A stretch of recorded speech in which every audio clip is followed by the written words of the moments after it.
پیارے دوستوں آداب، آج ہم بات کریں گے اقبال کا مرثیۂ داغ پر۔ مرثیۂ داغ 1905 میں شائع ہوئی تھی۔ اقبال نے مختلف اوقات میں 6 بڑے مرثیے لکھے، ان میں سے ہر ایک کا انداز الگ الگ ہے۔ ان میں پہلا مرثیہ داغ کا تھا۔ داغ دہلوی اردو کے ممتاز غزل گو شعراء میں اپنی رنگین مزاجی، بھانگ پن، معاملہ بندی، محسوس رنگ تغزل اور صفائی زبان سے منفرد شناخت رکھتے ہیں۔ اپنی شاعری کے ابتدائی زمانے میں علامہ اقبال داغ سے اصلاح لیتے تھے۔ اقبال اپنا کلام اصلاح کے لیے داغ کے پاس لاہور سے حیدرآباد بھیجتے رہے، اس طرح سے وہ داغ کی شاگردی میں داخل ہو گئے۔ اقبال کو داغ سے دلی وابستگی تھی۔ انہوں نے ایک شعر میں خود کہا ہے، نسیم و تسنیحی اقبال کچھ اس پر نہیں نازا، مجھے بھی فخر ہے شاگردے داغ سہندان کا۔ اقبال کی ابتدائی غزلیات پر داغ کے اثرات صاف طور پر محسوس کیے جا سکتے ہیں۔ 1905 میں داغ کا انتقال حیدرآباد دکن میں ہوا اور وہیں پیوند خاک ہوئے۔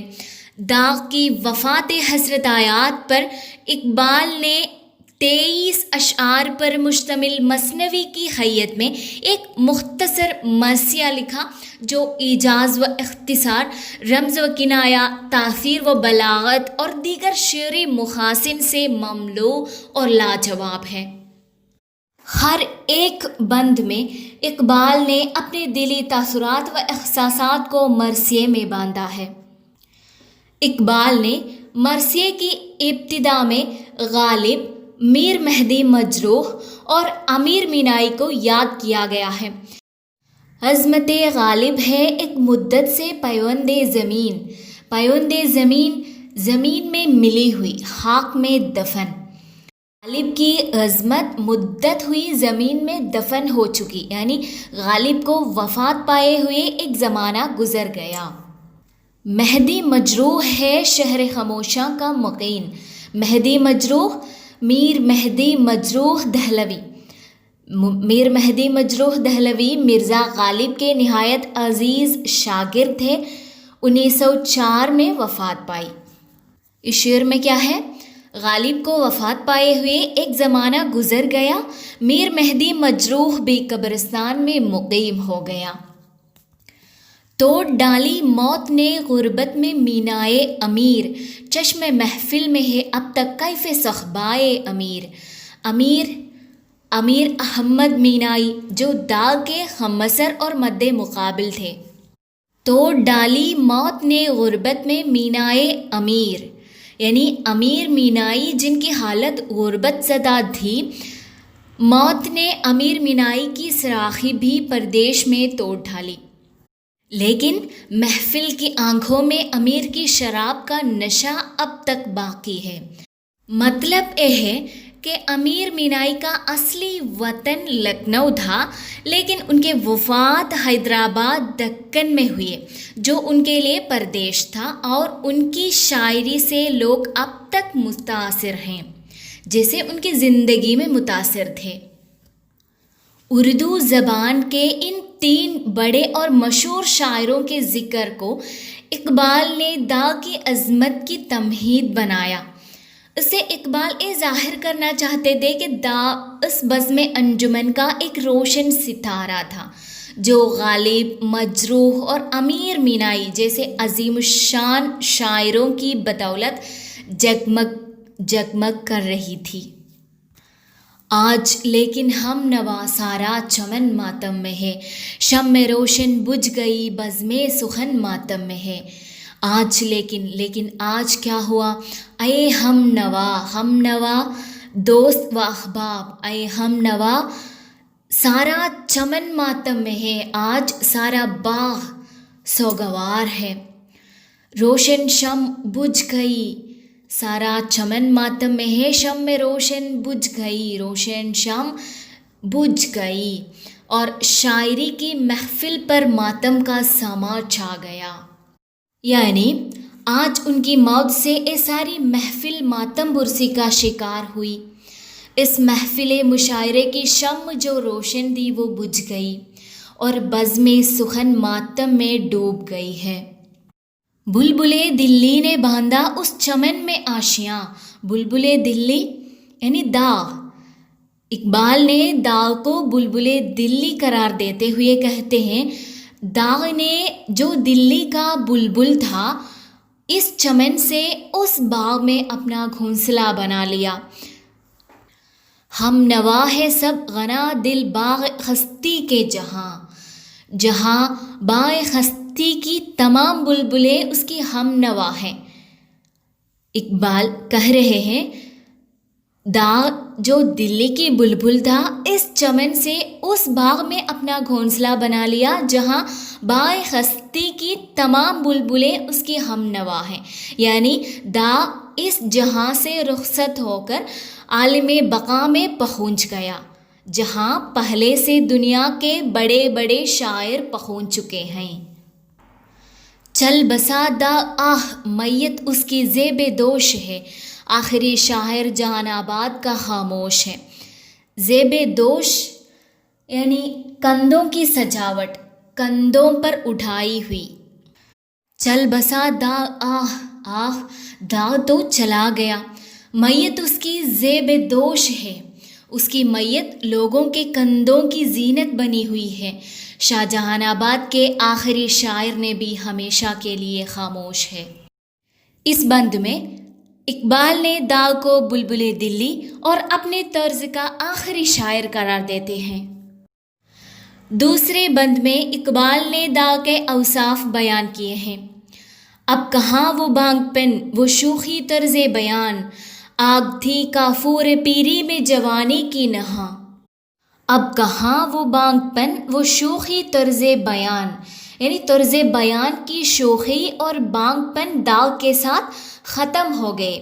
آگ تھی کافور پیری میں جوانی کی نہاں، وہ بوڑھے ہو چکے تھے، داغ دہلوی بوڑھے ہو چکے تھے، لیکن بڑھاپے کے کافور میں بھی جوانی کی آنکھ چھپی ہوئی تھی۔ یہاں شاعر پیری کو کافور سے تشبیہ دی ہے، کیونکہ اس کے ذریعے شاعر اقبال یہ کہنا چاہتے ہیں کہ داغ دہلوی تو بوڑھے ہو چکے تھے، لیکن بڑھاپے کے باوجود بھی وہ ایسے شعر کہتا تھا جن میں جوانی کی گرمی، طرز بیان کی شوخی اور بانگ پن ہوتا تھا۔ دھی زبان داغ پر جو آرزو ہر دل میں ہے، لیلا مانا وہاں بے پردہ یا محمل میں ہے۔ داغ لوگوں کے دل کی بات کہتا تھا، یعنی جو کچھ لوگوں کے دل میں ہوتا تھا اسی کو داغ زبان پر لے آتا تھا۔ مانا کہ لیلا کے لیے تو لوگوں کے دل محمل کی حیثیت رکھتے تھے، لیکن داغ کی زبان پر وہ پردے سے باہر نکل آئی۔ یہاں دوسرے مصرے میں پہلے مصرے کا مطلب شاعرانہ طریقے سے بیان کیا گیا ہے، یعنی اقبال کہہ رہے ہیں داغ کی غزل کی زبان ہر ایک کے دل کی آرزو بن چکی تھی اور اس کی غزل کی معنویت میں جلوہ گری ہے، لیکن بظاہر پوشیدگی پائی جاتی ہے۔ اب صبا سے کون پوچھے گا سلوک گل کا راز، کون سمجھے گا چمن میں نالے بلبل کا راز۔ داغ فوت ہو گیا، اب پھول کی خاموشی کا بھید باد صبا سے کون پوچھے گا۔ صبا، پھول اور نالے بلبل کا رازدان صرف داغ دا۔ دھی حقیقت سے نہ افلت فکر کی پرواز میں، آنکھ طائر کی نشیمن پر رہی پرواز میں۔ اس شعر کے ذریعے شاعر کہہ رہے ہیں پرندہ گھونسلے سے اڑ کر بھی نظریں اپنے گھونسلے پر جمائے رکھتا ہے، ٹھیک اسی طرح داغ دہلوی شعر کہتے وقت اس کی فکر بھی بلند اڑتی تھی، شعر کہتے وقت اس کی فکر بھی بلند اڑتی تھی، لیکن داغ نے ایسے شعر کبھی نہ کہے جو حقیقت کے خلاف ہو۔ اس شعر کے دوسرے مصرے میں پہلے مصرے کا مطلب شاعرانہ طریقے پر بیان کیا گیا ہے، یعنی داغ شاعری میں ایسا مبالغہ جائز نہ رکھتے تھے جو اصل مطلب سے دور لے جائے۔ ان اشعار میں داغ کی شاعری کا ایسا نقشہ کھینچا گیا جو مبالغہ سے بالکل پاک ہے۔ شاعر جب کسی کی تعریف کرتے ہیں تو ہمیشہ حقیقت سے بہت بڑھا دیتے ہیں، لیکن اقبال کی خوبی یہی ہے کہ وہ حقیقت سے ذرا بھی ادھر ادھر نہیں ہوتے۔ اسی لیے ہم کہہ سکتے ہیں کہ داغ کی خصوصیتوں کو اس عمدگی سے بیان کر گئے ہیں کہ اس سے بہتر بیان غالباً ممکن ہی نہیں۔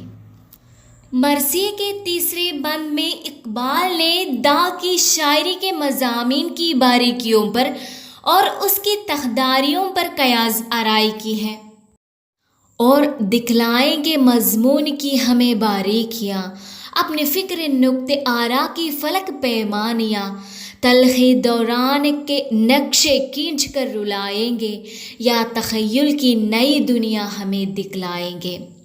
نقطہ آرا یعنی باریک بات پیدا کرنے والی، فلک پیمانیاں بلند پروازیاں۔ یہاں اقبال نے اس احساس کا اظہار کیا ہے کہ دنیا میں بہت سے شاعر پیدا ہوتے رہیں گے، کوئی ایسے بھی ہوں گے جو نقطے پیدا کرنے والی فکر کی بلند پروازیوں سے نازک اور دقیق مضمون پیدا کریں گے، ایسے بھی ہوں گے جو زمانہ کی تلخیوں کے نقشے کھینچ کر ہمیں رلائیں گے اور خیالات کی نئی دنیا ہمارے سامنے پیش کریں گے، یعنی تخیلات کی دنیا بسائے گا۔ اس چمن میں ہوں گے پیدا بلبل شیراز بھی، سینکڑوں ساخر بھی ہوں گے صاحب اعجاز بھی۔ اس چمن میں بلبل شیراز بھی پیدا ہوں گے اور سینکڑوں ساخر بھی۔ ساحر یعنی جادوگر، اور صاحب اعجاز بھی، صاحب اعجاز یعنی معجزات دکھانے والا، یعنی اس باغ میں، اس چمن میں ایسے شاعر بھی پیدا ہوں گے جو جادوگر ہو، اور ایسے شاعر بھی پیدا ہوں گے جن کا کلام معجزہ سمجھا جائے گا۔ اٹھیں گے آج ہزاروں شعر کے بت خانے سے، میں پلائیں گے نئے ساقی نئے پیمانے سے۔ آزر جو حضرت ابراہیم علیہ السلام کے والد کا نام ہے، جو ایک بت تراش تھے۔ اٹھیں گے حاضر ہزاروں شعر کے بت خانے سے، یعنی شعر کے بت خانے سے ہزاروں بت تراش اٹھیں گے، اور نئے ساقی نئے پیالوں سے شراب پلائیں گے، یعنی شعر کی دنیا میں نئے نئے انداز بیان اور اسلوب فکر اختیار کیے جائیں گے۔ لکھی جائے گی کتاب دل کی تفسیریں بہت، ہوگی اے خواب جوانی تیری تعبیریں بہت۔ کتاب دل کی تفسیریں بھی بہت لکھی جائیں گی اور خواب جوانی کی تعبیریں بھی بہت ہوگی، یعنی عشق کے مضامین بھی کثرت سے لکھے جائیں گے۔ اس بند کے آخری شعر میں شاعر پوچھتے ہیں، ہو بہو کیجیے گا لیکن عشق کی تصویر کون، یعنی عشق کے مضامین بھی کثرت سے لکھے جائیں گے، مگر عشق کی ہو بہو تصویر کھینچنے والا اور اپنے رنگین اشعار کے تیروں سے دلوں کو مجروح کرنے اور تڑپانے والا کوئی نہیں ہوگا۔ یعنی داغ کے شعروں میں اگر نازک اور دقیق مضمون نہ تھے، اور نہ اس نے قومی مضامین لکھے اور نہ تخیل کا زور دکھایا، لیکن عشق کی صحیح تصویر پیش کر دی، اور جو کچھ کہا وہ تیر کی طرح دوسروں کے دل میں اتر آ گیا۔ اس لیے اقبال پوچھتے ہیں، اے شان اب کون پیدا کرے گا؟ مرثیے کے چوتھے بند میں اقبال نے اپنے درد دل کی کیفیت کا اظہار کرتے ہوئے خاک دلی سے مخاطب ہو کر کہتے ہیں، اشک کے دانے زمین شر میں بوتا ہوں میں، تو بھی رو اے خاک دلی، داغ کو روتا ہوں میں شیر کی زمین میں آنسوؤں کے دانے بو رہا ہوں، یعنی رو رہا ہوں۔ اے دلی کی سرزمین تو بھی رو، میں بھی داغ کی وفات پر روتا ہوں۔ اے شاہ جہان آباد، اے دہلی، تو شاعری کی محفل کا سرمایہ ہے، تیرا باغ آج پھر خزاں نے پامال کر ڈالا، وہ خوش رنگ اور دلکش پھول خوشبو بن کر اٹھ گیا۔ افسوس، اردو کا مرکز داغ سے خالی ہو گیا۔ تھی نہ شاید کچھ کشش ایسی وطن کی خاک میں، وہ میں کامل ہوا پنہا دکن کی خاک میں۔ شاعر کہتے ہیں، معلوم ہوتا ہے کہ وطن یعنی دہلی کی خاک میں شاید ایسی کشش نہ تھی کہ داغ کو اپنے ہاں کھینچ لاتی، اس لیے داغ دکن کی خاک میں چھپ گیا۔ اس بند کے آخری شعر دیکھیے، اڑ گئے ساقی جو دے میں خانہ خالی رہ گیا، یادگار بزم دخلی ایک خالی رہ گیا۔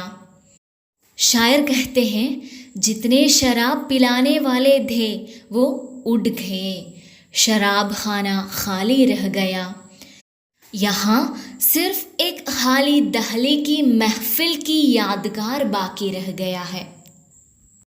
پانچواں بند دیکھیے، آرزو کو خون رلواتی ہے بیراد اجل، بیراد اجل یعنی موت کا ظلم، مارتا ہے تیر تاریکی میں سیاد اجل، گھل نہیں سکتی شکایت کے لیے لیکن زبان، ہے خزاں کا رنگ بھی وجہ قیام گلستان، ایک ہی قانون عالمگیر کے ہیں سب اثر، بوئے گل کا باغ سے گلشن کا دنیا سے سفر۔ آرزو کو خون رلواتی ہے بیراد اجل یعنی موت کا ظلم آرزو کو خون رلواتا ہے، یعنی موت آرزو کو لہو بنا کر بہا دیتی ہے۔ مارتا ہے تیر تاریکی میں سیاد اجل، یعنی اجل کا شکاری اندھیرے میں تیر چلاتا ہے۔ جیسے کوئی تیر اچانک لگ جاتا ہے وہ دنیا سے اڑ جاتا ہے، لیکن گھل نہیں سکتی شکایت کے لیے لیکن زبان، لیکن شکایت کے لیے زبان نہیں گھل سکتی، یعنی موت کے خلاف کسی کو شکایت کا یارہ نہیں۔ ہے خزاں کا رنگ بھی وجہ قیام گلستان، حقیقت یہ ہے کہ خزاں بھی باغ کے قائم رہنے کا ایک سبب ہے، یعنی خزاں آتی ہے تو سمجھنا چاہیے کہ بہار بھی آئے گی، اگر خزاں نہ ہو تو کسی کو بہار کا احساس بھی نہ ہوگے۔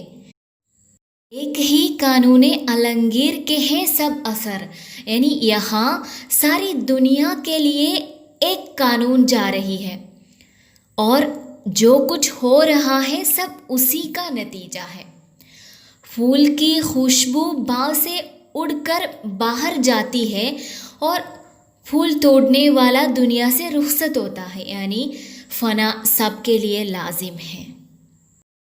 اقبال نے اپنے محسوس طرز سخن، شعری زبان، سحرگاری، فکر و تخیل سے اس مرثیے میں داغ کی شاعرانہ انفرادیت، شوخی بانگ پن، جذبات نگاری، واردات عشق کے بے مخابہ اظہار، دلکش جاذبیت اور رنگین خیال عرض داغ کی شاعری کے جملے عناصر ترکیبی کو بہترین خراج تحسین پیش کیا ہے۔